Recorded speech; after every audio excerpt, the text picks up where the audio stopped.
Catastrophe has struck. There's oil in my coolant. Is the engine dead? Blown head gasket? No. And why? I'm going to tell you right now. What's going on, everybody? You're watching GTSam. I'm Sam. We're back with another repair on this Subaru Forester from 2018. This applies to other years, but we're going to stick to this for right now because there is oil in the coolant. Now, you think like, okay, a head gasket issue, a whole new engine, rotor and a head gasket, right? Well, not really, because there's no oil, and there's no coolant, in the oil. There's a big difference right there, because if you check these view clips out right here, like from the dipstick, we have that there is no coolant mixture on the dipstick. And if you come over here to the oil cap itself and look, there's no oil, there's no mixture in here either. But now, if you come into the reservoir, there is mixture in there. Now, what's the difference? Now, the difference really is that there's still actually really good pressure on the cooling system, because the hose up top here, I just noticed this morning, it was sucking it in and holding onto that pressure, and that was good. And then, if you do a compression test on the actual engine itself with the coolant, there's going to be no blow-by or anything like that, or exhaust gases. So, you're going to really kind of freak yourself out here if you don't do your due diligence here. So, this first step here we got to do is go for the easiest of easiest. So before we start adding additives, replacing an engine here, let's go over this. Now, we have this part here. This is a PCV hose. This isn't like your typical PCV hose like on a lot of cars, especially Hondas. So here's what we have. What this is, we got two lines running together, the oil and the coolant. How they can mix together? Well, in the bottom here, two gaskets. They can wear out over time, seep into each other, and that's what may cause some of the problem here. Now, this is an OEM Subaru part. I'll leave the part in the description down below here so you guys can order it too. It goes right on the top of the engine here, as you can see, and we have to go ahead and remove the AC compressor. You don't have to remove any of the lines. Just got to kind of push it out of the way. And there's a few other components here. We should be able to get everything pretty well and easy. And this, hopefully, is the easiest, quickest step to resolving our problem here and having a fantastic car still. And the engine is really sound on here, and so that's why we're going to try and save this, do everything we can for this very well used 158,000 mile Subaru. So without further ado, let's get right into this right now. Here we go. We're going to be right on top of the compressor here. Have a lot of dust and dirt in the way, but first we're going to go ahead and get some of the components out of the way. We gotta go ahead and get this cover off here. We gotta get the serpentine belt off to just loosen that up, and then we'll move on. Wow, that really fell. Got the bracket right on top here, 110. We got another 10 on the other side. Get your 15 on your serpentine here. Go ahead and loosen that up. Now we gotta push towards the driver's side, towards the battery.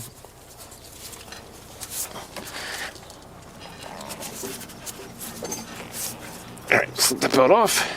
There we go. Just remember the order that everything goes in. I don't want to take off any of these major lines here, because that would just be horrible. So what I'm going to do, I'm going to move this clip here. There we go. I'm going to move this whole bracket so it's loose right on top there. So we got some big bolts hanging out. We got two of them. That bracket mounts up. One between the lines here, right here. One on this side then. So they're going to be about 14. And bust them up. Alright, so I'm going to go down to an extension and loosen these up by hand first. Alright, good stuff and not crazy.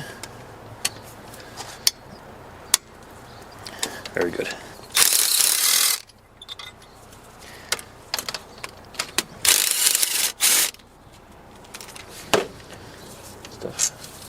Driver's side, short bolt. Passenger side, longer bolt. Then we're going to have one all the way in front, go right down to the middle. It's going to be one front right here. It's going to be the same size. Let's go ahead and get that out of there. There you go. Nice, bud. Another short one. Now if you go off to down below here, we got another one. Got to go ahead and get to. Alright, so we could snake in something like this. You go ahead and get in there. We should be able to be okay. It's about the weirdest one to get to. So I'm going to snake in with this thin socket here. Here we go. And the mic went out here, but as you can see, we went ahead and move the bracket right there. Take the AC compressor, kind of pull it right out of the way there, and we're ready to move on next. You see, we're right down here. It's good stuff. Nice, right there. We've got 3 bolts right here, but of course we have to remove these hoses. So let's go ahead and get our pliers out. You're going to leak some fluid. Clamps out of here.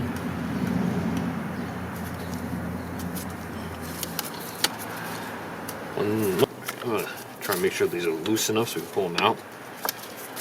So I see there's some moisture kind of down here a little bit from over the years and stuff like that.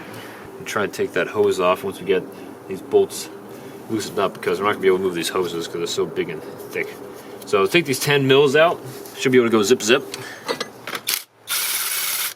Let's not lose these. Pull up. There we go. Hello, coolant. Yeah, we're gonna leak a lot of fluid here, but if you could clamp off those hoses, that's your best bet. If not, you'll be okay. As you can see down below, liquid, moisture, all that good stuff. So we have the PCV is going from, you know, air, it's taking like the burned off oil, and then recirculating through the vapor system here. Okay, cool, fine and dandy and all. But let's think about this. The problem with actually getting this whole thing out, this thick hose, you know, you can't really get it off without moving the whole thing. Okay, so if you want to try and block this off, you can't, because you can't actually move this hose out of the way. If you want to take out the PCV hose, well, you probably could, but it's not going to really do you anything. So the coolant hose right here is very thick, very sturdy, and you're not going to be able to bend it out of place. If you want to try and clamp it off, I'd say good luck. Try it, but let me know how that goes. So you can already see the problem here. When you lift it out, and unless you drain the whole coolant system, you're going to have a big mess. And so you will get fluid going all over the place, and it's not that great. So what I had to do is a little bit of a cleanup process here over on this side. Oh, we got a little pump here, and you know, I'm able to suck the fluid out from down below, put it into some bottles, and then be back on our way. Because yeah, it's not pretty, it's ugly, and this is the honest truth behind it. You get a little bit in the PCV section, honestly, it's gonna burn off. You know, I would really let the engine run for a bit, burn off all that nastiness, and then kind of we move on with life here. Okay, but let's go ahead and compare the part now. Here's our old piece. Now, if we take a good look at it, you know, it looks okay. Boy, does it? Yeah, that's some flatness right there. That feels pretty flat. So let me show you the new part then. Look at that. That is some depth right there. Let's go back. This is our flatness right here. Very flat. And then this is our brand new one. Look at that gasket right there. That's some lip on there, man. That is some good lip. So let's compare the two side by side right here. Yeah. Let's see. Oh yeah, totally. So I think there's probably the culprit over our issues here. Yeah, that's time and wear and a lot of miles. So we're gonna get this back installed. Everything should be hunky-dory then. Okay, the area is clean. I'm gonna go ahead and get this reinstalled. So I'm gonna get the pipes all back in place. There we go. Let's get our bolts back in there. Good news is that this is going to be detailed tomorrow up the wazoo, so I am not really worried about everything getting all nasty and dirty. This is going to be blasted away. I mean, most of this dirt just probably absorbed all this crap anyways. No tightening sequence, but remember these are 10 mils and this is on plastic, so we don't need to go ham. We just need to do it a nice amount of snugness, but also we don't want everything leaking through. I'm gonna go one side, kind of snug everything up one side to the other. Go to the middle one.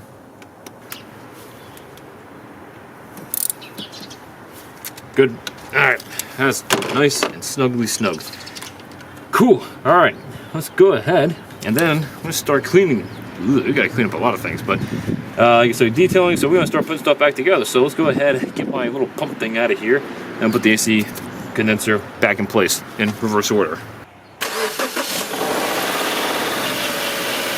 Well, started up smooth, works good, everything's in place, very nice. One thing I forgot, put this bracket back on. So I'll go back in there and just do everything. I'm gonna let it warm up for a while, see how it does. But other than that, ready to rock and roll.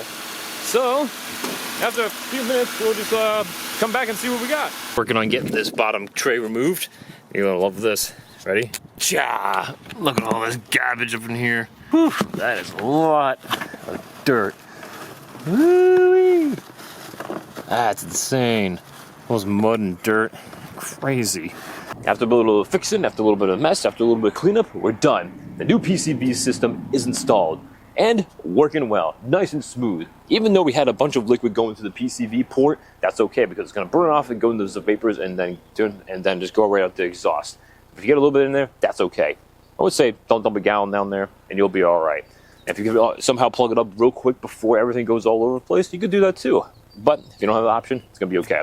We used a little bit of that, my little pump there to suck out everything that we could, and that worked well. Not everybody has access to that, so again, so proceed with caution. Next thing we have to do is go ahead and clean out the whole coolant system because there's plenty of contaminated coolant in there with the oil. So let's do a complete flush on the coolant system. We're going to run it and test it and see how it does from there. And you should do the same too if you're having the same symptoms of all of this. So guys, what do you think of today's video? I know this is a big one and there's not a lot covered on it, so hopefully it helps you out. If you have questions or comments, leave them down below. I'd love to help you out and talk about it. Of course, if you like today's video, make sure you leave a thumbs up right there and make sure you subscribe for more content quite like this and much more. But guys, thank you so much for watching this GTSam. I'm going to catch you next time.